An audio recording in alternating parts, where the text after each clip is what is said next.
Brahmavar police ಸಿಬ್ಬಂದಿಗಳಿಗೆ 2 ವರ್ಷದ ಹಿಂದೆ ನಗರದ ಮಧ್ಯಭಾಗದಲ್ಲಿ ನೂತನವಾಗಿ ನಿರ್ಮಿಸಲಾದ 60 ಮನೆಗಳಿಂದ ಹೊರಬರುವ ತ್ಯಾಜ್ಯದ ಕಲುಷಿತ ನೀರು ತುಂಬಿ ಹರಿದು ರಸ್ತೆಗೆ ಬಂದು ಸಾರ್ವಜನಿಕರು ಮೂಗು ಮುಚ್ಚಿಕೊಂಡು ಸಂಚರಿಸಿ ನಮ್ಮ ಸಾಮಾಜಿಕ ವ್ಯವಸ್ಥೆಗೆ ಶಪಿಸುವಂತಾಗಿದೆ.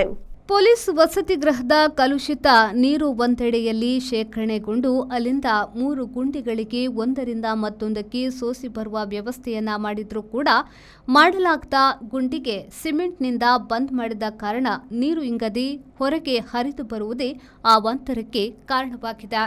ಗ್ರಾಮ ಪಂಚಾಯತ್ನಿಂದ ಪ್ರತಿ ಮನೆಗಳಿಗೆ ಸರ್ಕಾರಿ ಯೋಜನೆಯಲ್ಲಿ ಉಚಿತವಾಗಿ ಮಾಡಲಾಗುವ ಇಂಗು ಗುಂಡಿಯನ್ನ ಕಲ್ಲು, ಮರಳು, ಜಲ್ಲಿ, ಇದ್ದಿಲು ಹಾಕಿ ನೀರು ಇಂಗುವಂತೆ ಮಾಡಲಾಗುತ್ತಿದೆ.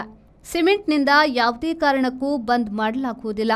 ಇಲ್ಲಿನ 60 ಮನೆಗಳ ಕಲುಷಿತ ನೀರಿಗೆ ಬೇಕಾಗುವಷ್ಟು ದೊಡ್ಡ ಗುಂಡಿ ಮಾಡದೆ ಚಿಕ್ಕ 3 ಗುಂಡಿಯನ್ನ ಮಾಡಿ ಗುಂಡಿಯನ್ನ ಸಿಮೆಂಟ್ನಿಂದ ಮುಚ್ಚಿದ ಕಾರಣ ನೀರು ಹೊರಗೆ ಬರುತ್ತಿದ್ದು ಸಹಸ್ರಾರು ಮಂದಿ ಸಂಚರಿಸುವ ಸಾರ್ವಜನಿಕರಿಗೆ ಸಾಂಕ್ರಾಮಿಕ ರೋಗದ ಭೀತಿ ಎದುರಾಗಿದೆ. ಈ ಬಗ್ಗೆ ಸಂಬಂಧಪಟ್ಟವರು ಸೂಕ್ತ ವ್ಯವಸ್ಥೆಯನ್ನ ಮಾಡಬೇಕಾಗಿದೆ ಎಂದು ಸ್ಥಳೀಯರು ಆಗ್ರಹಿಸಿದ್ದಾರೆ.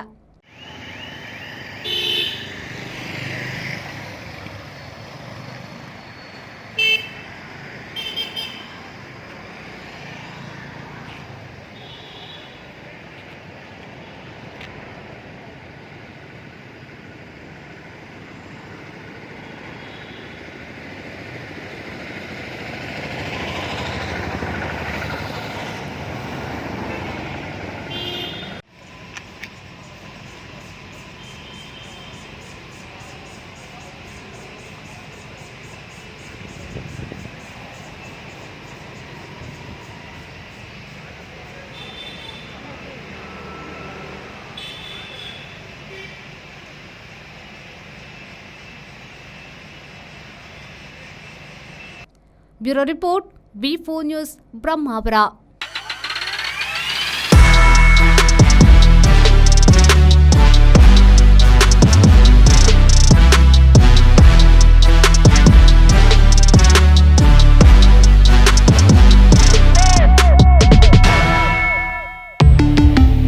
Volkswagen. Volkswagen Mangalore, Airport Road, Yeyadi, Mangalore. Volkswagen.